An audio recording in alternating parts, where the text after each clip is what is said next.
Trois points. Pourquoi il ne faut pas vous comparer avec les autres. Premièrement, quand tu te compares avec les autres, ça te fait oublier tes priorités et ta propre vie. Beaucoup de gens se comparent comme s'ils n'ont pas de problème. Le fait de vouloir être comme l'autre, ça te poussera à oublier tes priorités. Tu vas commencer à faire des choses comme cette personne-là, sans pour autant oublier que toi aussi tu as une vie. Deuxièmement, ton énergie sera désorientée, n'atteindra plus ton objectif.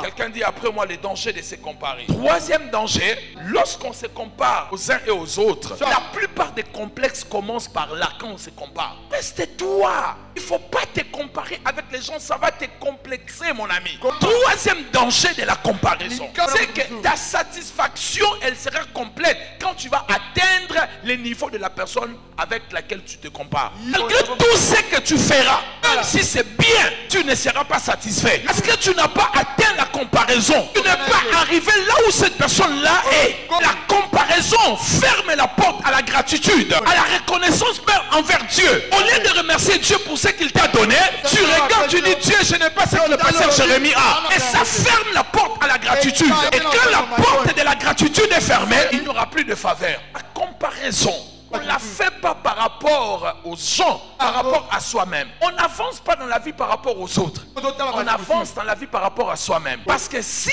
aujourd'hui j'étais là, avec un, et après j'ai trois, j'arrive là, je vais rendre gloire à Dieu. Et si je vais être là où il y a le pasteur Luigi, même si j'avançais et j'arrivais là, aussi longtemps je ne suis pas arrivé là où il est, je ne pourrais pas être content, je ne pourrais pas remercier Dieu pour tout ce qu'il a fait. J'ai quitté là-bas, je suis arrivé ici. Pourquoi? Parce que je ne suis pas arrivé loin de la personne dont je suis en train de me comparer. La comparaison ferme vos yeux pour remercier Dieu. M'empêche de voir ce que Dieu a fait pour vous. Parce que je ne suis pas arrivé là où je dois être. Va commencer à te ronger petit à petit, à te détruire petit à petit, et jusqu'à ce que tu seras brisé. La comparaison finit par te rendre jaloux. Il n'y a aucune personne qui se compare avec les autres sans pour autant qu'elle soit jalouse. Ne vous comparez pas avec les gens. Suivez votre vie selon ce que vous avez. Une femme ne compare jamais ton mari avec un autre homme. D'ailleurs, c'est le respect. Quand tu entres là où il y a la grandeur, ne cherchez jamais à te comparer ou à te ressembler avec elle. La grandeur. Il faut chercher ce qui manque dans ces milliers-là. Très souvent, on fait l'erreur de se comparer. Les gens n'ont pas besoin de doublir. Ne vous comparez pas. Les gens n'ont pas besoin de doublir. On cherche des originaux. Une doublure, on le froisse, on la froisse, on la jette.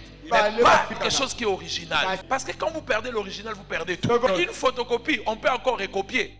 Qu'est-ce qui nous pousse à la comparaison? Premièrement, l'envie. La Bible dit dans Proverbe 23, 17, « On cœur n'envie point le pécheur, mais qu'il ait toujours la crainte de l'Éternel en toi. » Faites très attention aux envies.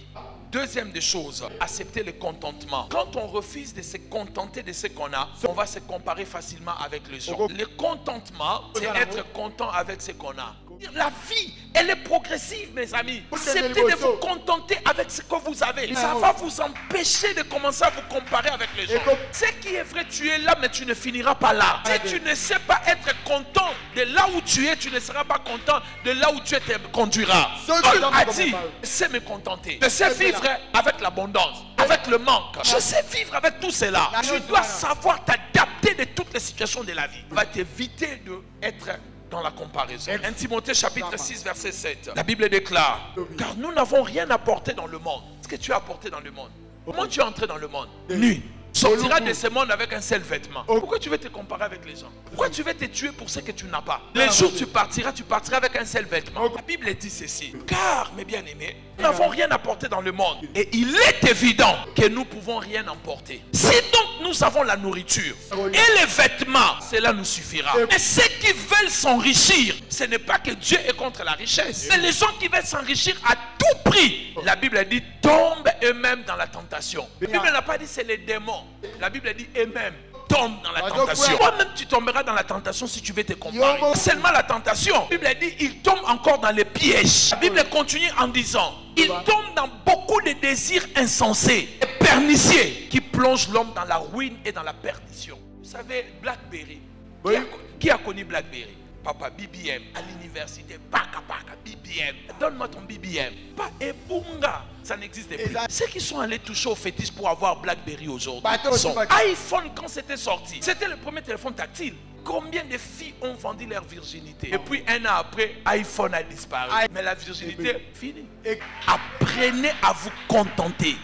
La comparaison, c'est quelque chose qui vient quand vous n'êtes pas sûr de vous. Soyez sûr de vous. Croyez que demain sera meilleur. Croyez que ce qu'ils sont aujourd'hui là où ils sont, c'est leur saison. Mon tour aussi viendra. Mon tour va sonner aussi un jour. Le problème de l'estime de soi commence toujours quand on n'a pas l'amour de soi. Quand on n'a pas l'amour de soi, on aura un vrai problème de l'estime de soi. La deuxième chose qui crée le problème de l'estime de soi, c'est quand on a une mauvaise image de soi-même. Et tenez cela. Une mauvaise image de soi, un manque d'amour de soi conduit à une mauvaise estimation de soi-même. Le manque d'estime de soi égale le manque d'amour de soi, la mauvaise image de soi, ça crée le manque d'estime de soi. Que Dieu vous bénisse.